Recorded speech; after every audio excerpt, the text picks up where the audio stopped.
एक दिन एक लड़की ने अपने पिता से पूछा, पापा, क्या आप कभी मेरी वजह से वो रोए हैं?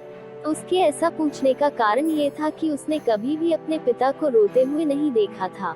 इस सवाल के जवाब में पिता ने कहा, हाँ, एक बार ऐसा कुछ हुआ था जब तुम्हारी वजह से मैं रोया था।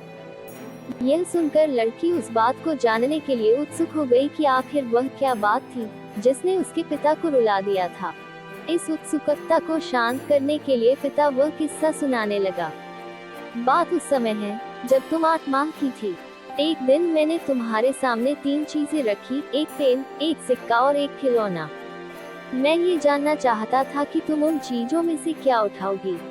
उनमें पेन बुद्धिमत्ता का प्रतीक था, सिक्का धन का और खिलौना मनोरंजन का प्रतीक था। मैं ये सब बस एक जिज्ञासा के कारण कर रहा था। मेरे लिए ये जानना बहुत रोचक था कि मेरी बेटी के लिए आगे जाकर क्या सबसे अधिक मायने रखेगा। मैं तुम्हारे सामने बैठकर बेसब्री से तुम्हारे अगले कदम का इंतजार कर रहा था। मैंने देखा कि कुछ देर बैठकर तुम उन चीजों को देखती रही, फिर घुटने के बल पर चलते हुए उनकी ओर बढ़ी। जब मैंने तुम्हें आगे बढ़ते हुए देखा तो मेरी धड़कनें मानो सी रुक गई। लेकिन अगले ही पल तुमने उन सभी चीजों को अपने हाथ से एक तरफ हटा दिया और आगे बढ़कर मेरी गोद में चली आई। बस यही वो पल था जब मेरा दिल भर आया था और तुम्हारी वजह से मैं रो पड़ा था। यह किस्सा सुनकर लड़की की आंखों में आंसू आ गए।